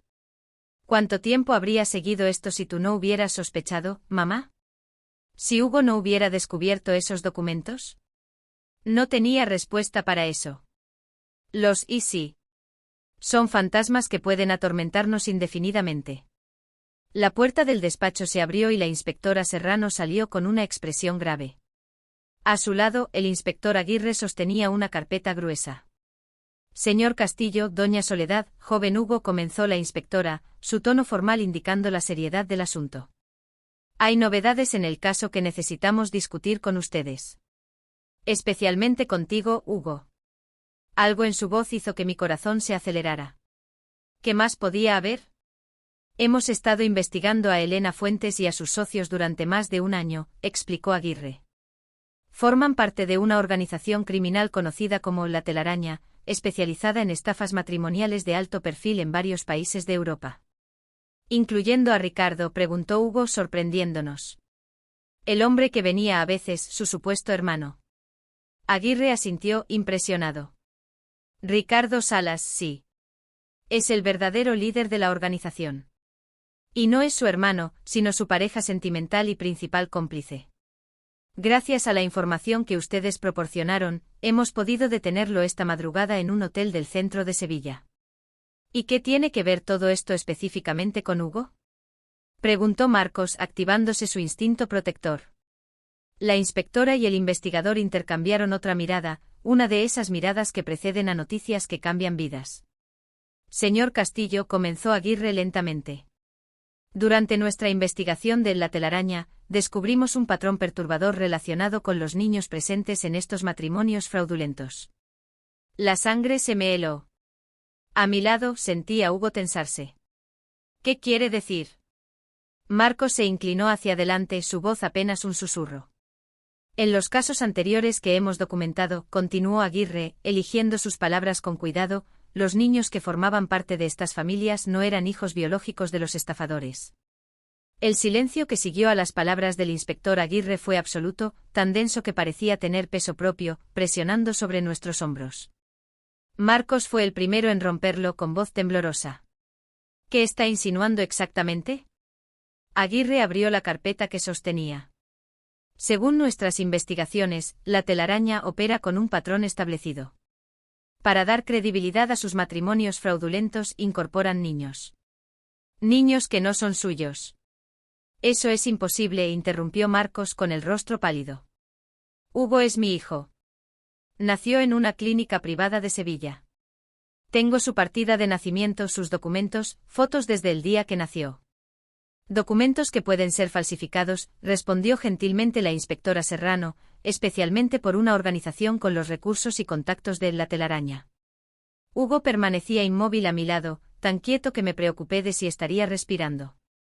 Sus ojos, fijos en el suelo, no revelaban nada de la tormenta que seguramente rugía en su interior. Esto es absurdo, insistió Marcos, levantándose de la silla. Hugo tiene mis ojos, mi nariz, todo el mundo lo comenta. El parecido físico es uno de los criterios que utilizan para seleccionar a los niños, explicó Aguirre. Buscan específicamente rasgos compatibles para reforzar la ilusión de parentesco biológico. Mi mente intentaba procesar lo impensable. Estaban sugiriendo que Hugo, mi adorado nieto, el niño que había sostenido en mis brazos desde su primer día de vida, no era realmente parte de nuestra familia. Hugo, me volví hacia él, buscando su mirada. ¿Estás bien, mi amor? Levantó los ojos lentamente. Ojos que siempre habían sido tan expresivos, tan parecidos a los de Marcos. Ojos que ahora estaban llenos de una confusión y un dolor que partían el corazón. «Estás diciendo», habló finalmente dirigiéndose al investigador, «que ella no es mi madre». «Eso es lo que creemos», confirmó Aguirre. «Y basándonos en las pruebas encontradas en los dispositivos electrónicos de Elena Fuentes y Ricardo Salas, tenemos razones para creer que tú podrías ser», hizo una pausa, midiendo sus palabras, «uno de los niños que fueron denunciados como desaparecidos en Bogotá, Colombia, hace aproximadamente 16 años».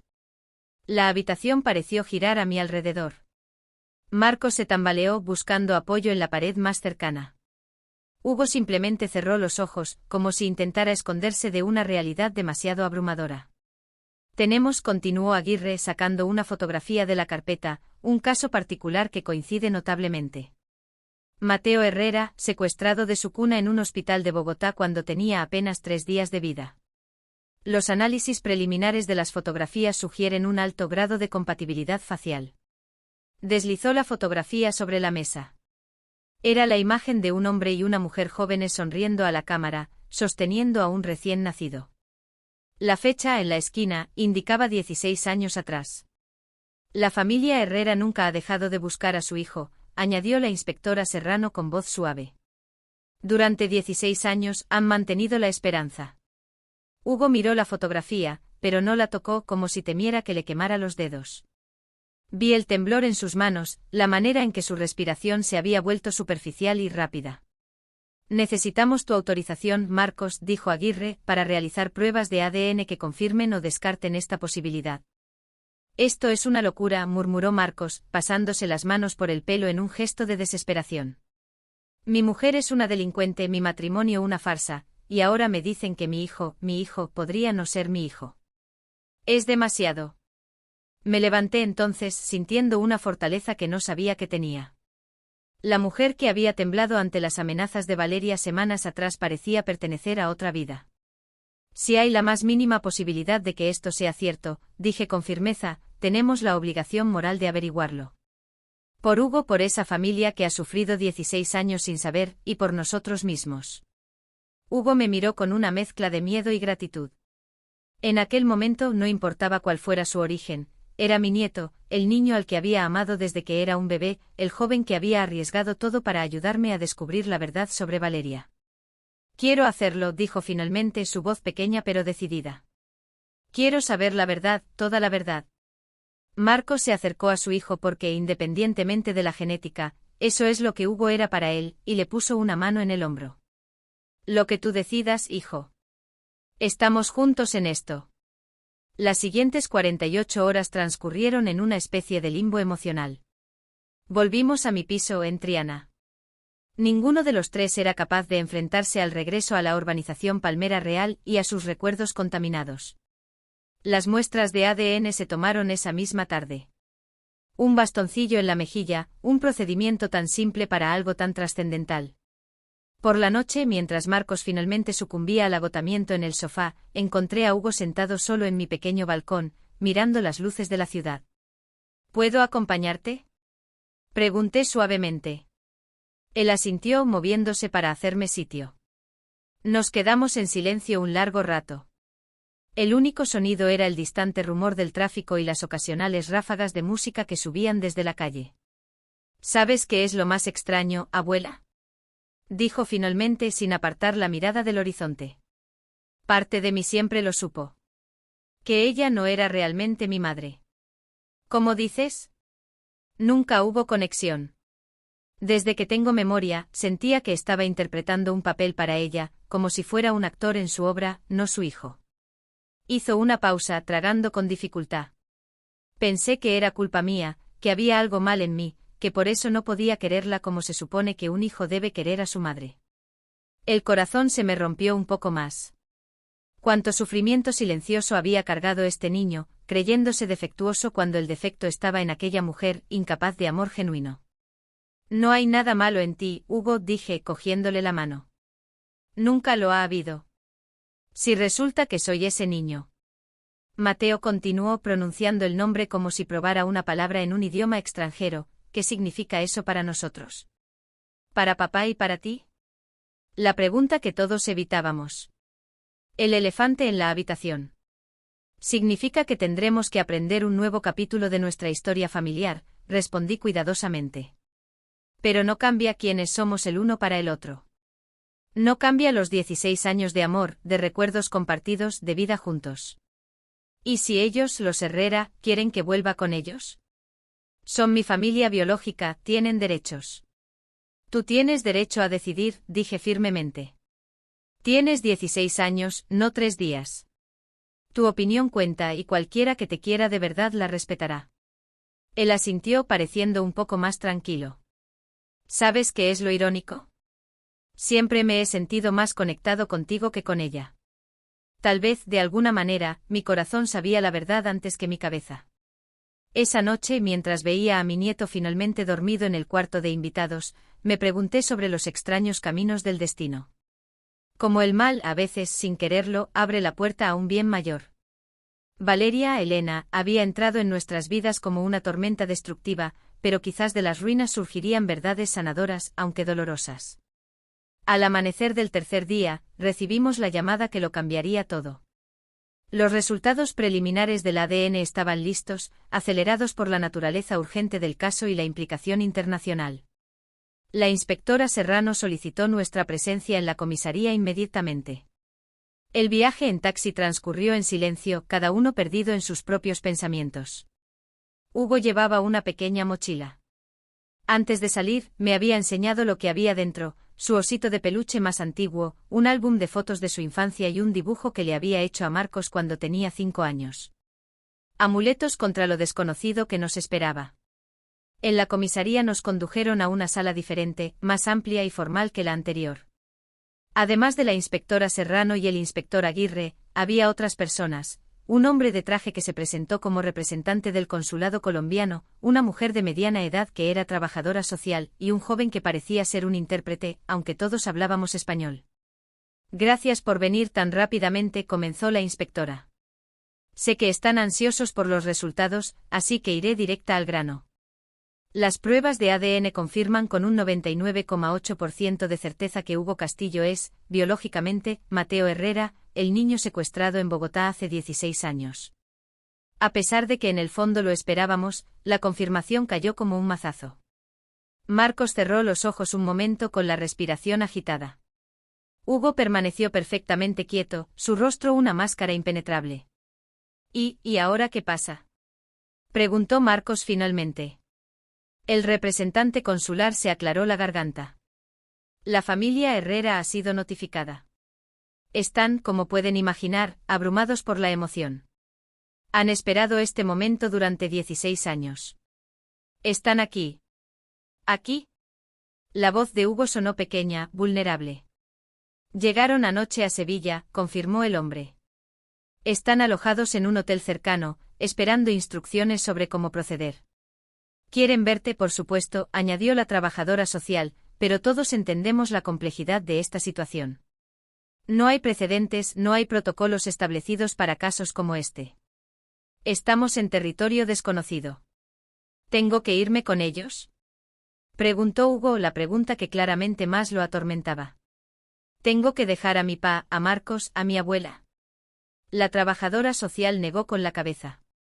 No hay decisiones automáticas en un caso como este. Eres menor de edad, sí, pero también tienes 16 años y una vida establecida aquí. Tu bienestar emocional y psicológico es la prioridad absoluta. Lo que todos queremos, intervino la inspectora Serrano, es encontrar una solución que respete tanto los derechos de tu familia biológica como la realidad de tu vida actual y principalmente que respete tus propios deseos y necesidades. Sentí un alivio inmenso. Había temido que las autoridades simplemente decidieran entregárselo a sus padres biológicos, ignorando los 16 años de vida y amor que habíamos compartido. ¿Puedo conocerlos?, preguntó Hugo tras un momento de reflexión. No para decidir nada todavía. Solo para saber quiénes son. Por supuesto, respondió el representante consular. De hecho, están esperando en otra sala, por si decidías que estabas listo hoy. El corazón me dio un vuelco. Estaban aquí. Ahora, a pocos metros de distancia, los padres biológicos de Hugo, personas que habían sufrido una pérdida inimaginable y que ahora estaban al borde de un reencuentro milagroso. Quiero que mi padre y mi abuela estén conmigo, declaró Hugo, buscando nuestras manos. Naturalmente, asintió la trabajadora social. Esto no es una competición entre familias. Es un puente que estamos construyendo juntos. Mientras nos conducían por el pasillo hacia la otra sala, sentí a Hugo temblar ligeramente.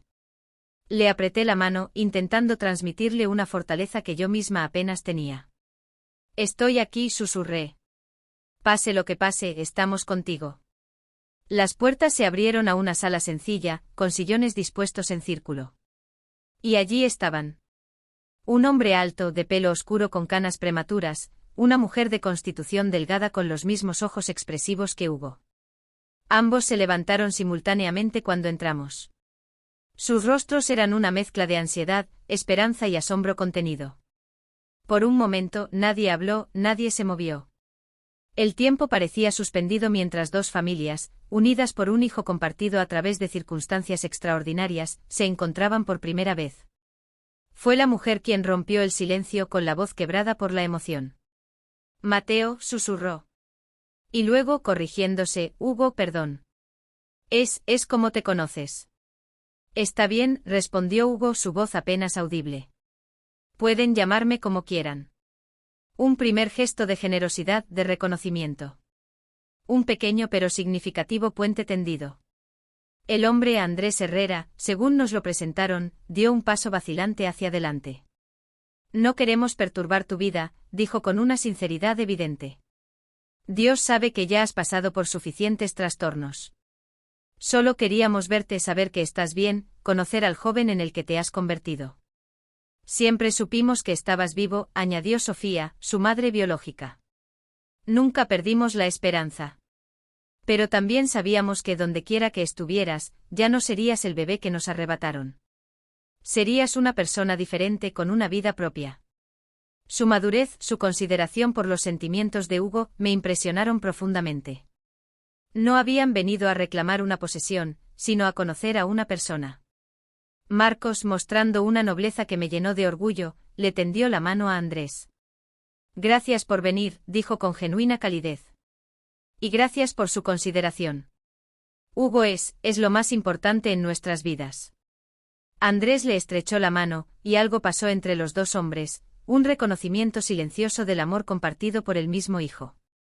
Lo que siguió fue una conversación extraña, conmovedora, a veces dolorosa, pero fundamentalmente sanadora.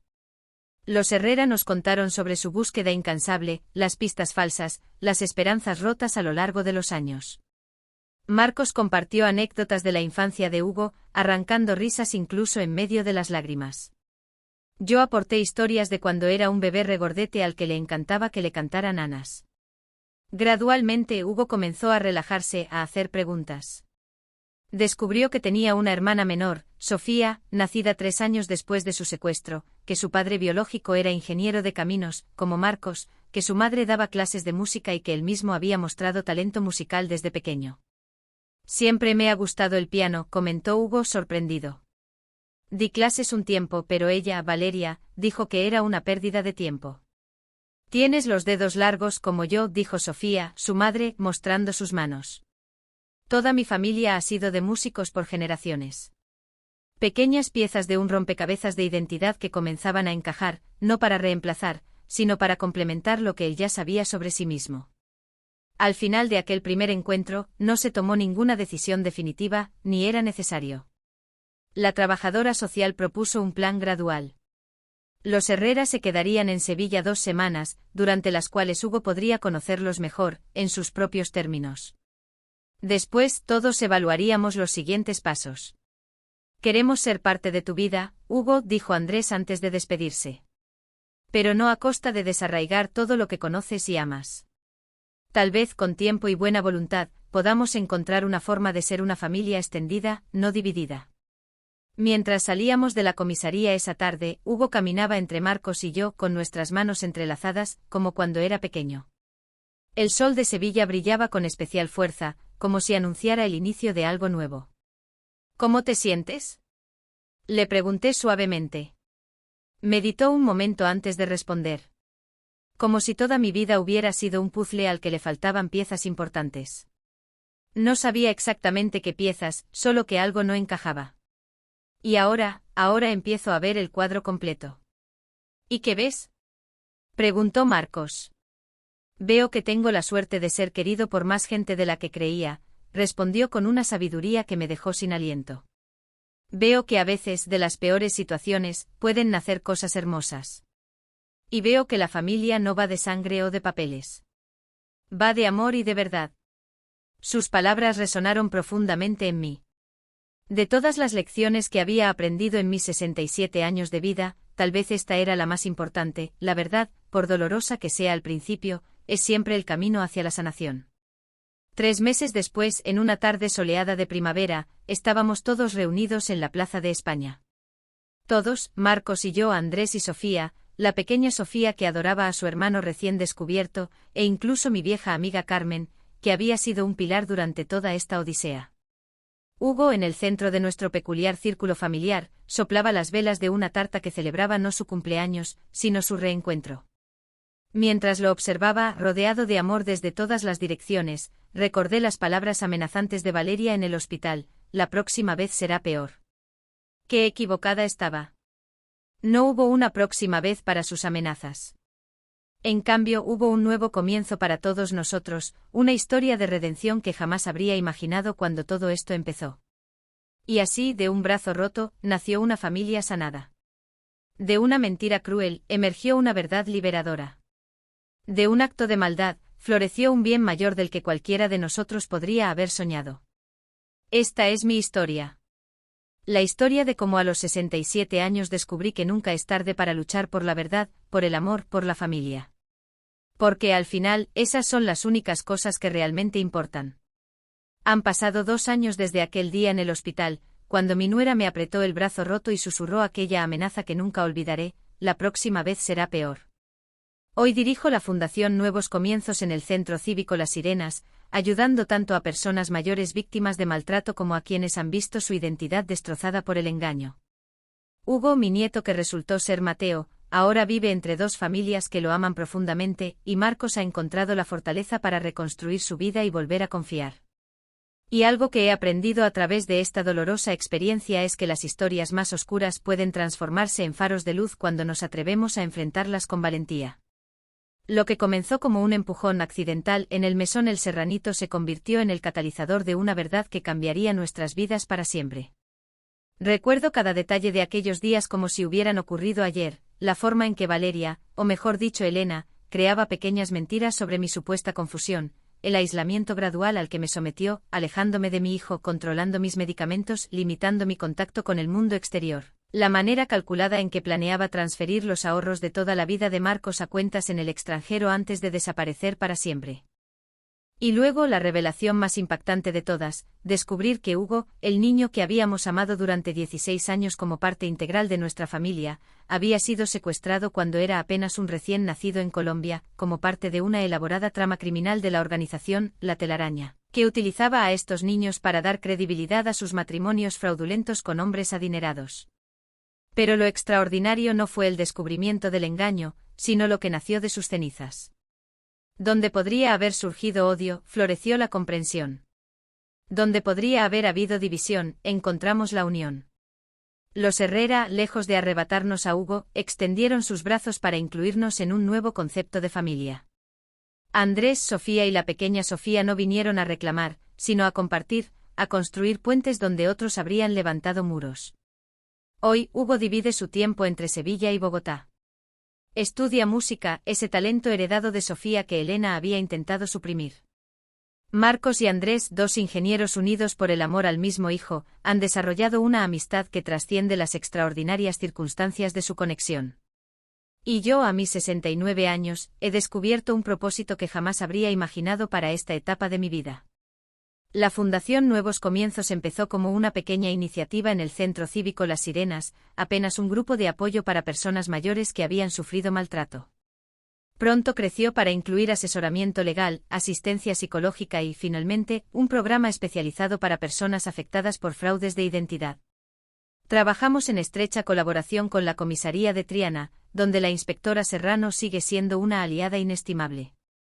El doctor Alejandro Vega, aquel médico perspicaz que notó las primeras señales de maltrato en el hospital, ahora dirige nuestro programa de formación para profesionales de la salud.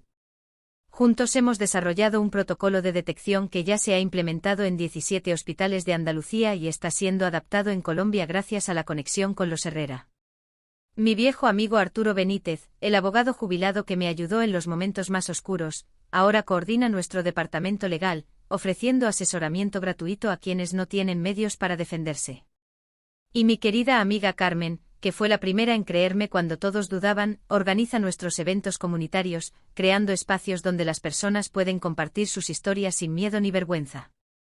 El canal Abuela Recordó nació de esta experiencia, de la necesidad de compartir no solo mi historia, sino la de tantas otras personas que han encontrado la fuerza para transformar su dolor en propósito. Cada semana traemos un nuevo relato. Algunos dolorosos como el mío, otros inspiradores, todos auténticos. Historias que necesitan ser contadas para que otras personas sepan que no están solas, que hay esperanza incluso en las situaciones más desesperadas. Elena Fuentes fue condenada a 15 años de prisión por múltiples delitos: estafa, falsedad documental, agresión contra una persona mayor y complicidad en el secuestro de un menor. Ricardo Salas recibió una sentencia aún mayor, 22 años, por liderar la organización criminal. La operación desencadenada por nuestra denuncia, bautizada como Operación Telaraña por la Policía Nacional, llevó a la detención de otros 7 miembros del grupo y al rescate de 3 niños más que, como Hugo, habían sido separados de sus familias biológicas. Pero los números, por más impresionantes que sean, no captan la verdadera dimensión del impacto. Como Marcos dice a menudo en sus charlas para otras víctimas de fraude, las cifras con el tiempo se olvidan, pero las historias humanas perduran. Y es por eso que este canal existe, para dar voz a esas historias humanas que necesitan ser recordadas, compartidas y honradas, para crear una comunidad donde el silencio y la vergüenza no tengan cabida, donde cada relato se convierta en una mano tendida hacia alguien que podría estar atravesando su propio infierno personal en este preciso momento. Si esta historia les ha tocado de alguna manera, les pido 3 cosas muy importantes. Primero, suscríbanse a este canal, Abuela Recordó. Cada nuevo suscriptor representa una persona más en nuestra comunidad de apoyo mutuo y concienciación. No estamos aquí solo para contar historias, estamos construyendo una red de personas que se niegan a permitir que el maltrato, el engaño y la manipulación sigan prosperando en la sombra. Segundo, compartan sus experiencias en los comentarios. Cuéntenme qué les ha parecido esta historia, si conocen a alguien que haya pasado por algo similar o simplemente, desde donde nos están viendo. Sus comentarios no solo me dan la fuerza para continuar, sino que crean un espacio seguro donde otros pueden encontrar consuelo al saber que no están solos. La sanación comienza cuando compartimos nuestras verdades. Y tercero, si está dentro de sus posibilidades, consideren apoyar el canal a través de la función Gracias, una forma de contribución que nos permite seguir produciendo contenido diariamente. Con su ayuda puedo viajar para documentar más historias, mejorar la calidad de los vídeos y llegar a más personas que necesitan escuchar estos mensajes. Cada contribución, por pequeña que sea, marca una diferencia enorme para mantener vivo este proyecto. El dinero recaudado se invierte íntegramente en la producción de más contenido y en la ampliación de nuestro trabajo de concienciación sobre los derechos de las personas mayores y las víctimas de fraude de identidad. Este canal no es solo una plataforma de historias, es un movimiento por la dignidad, la verdad y la justicia. Cuando aquella mujer me apretó el brazo fracturado en el hospital y susurró amenazas, creía estar frente a una víctima perfecta, una mujer mayor, supuestamente confusa, aislada, indefensa. Lo que ella no sabía, lo que muchos no saben, es que nuestra experiencia de vida no nos vuelve más débiles, sino infinitamente más fuertes. Termino este relato con la certeza de que, por más dolorosas que sean algunas experiencias, llevan en sí las semillas de la transformación. Lo que hice después de salir del hospital no fue buscar venganza, sino convertir su maldad en un movimiento de protección y concienciación que ya ha ayudado a cientos de personas. Agradezco de corazón que hayan acompañado mi historia hasta aquí. Si pueden, compártanla con alguien a quien crean que podría beneficiarle. Revisen los otros vídeos del canal, donde encontrarán relatos igualmente poderosos de superación y esperanza.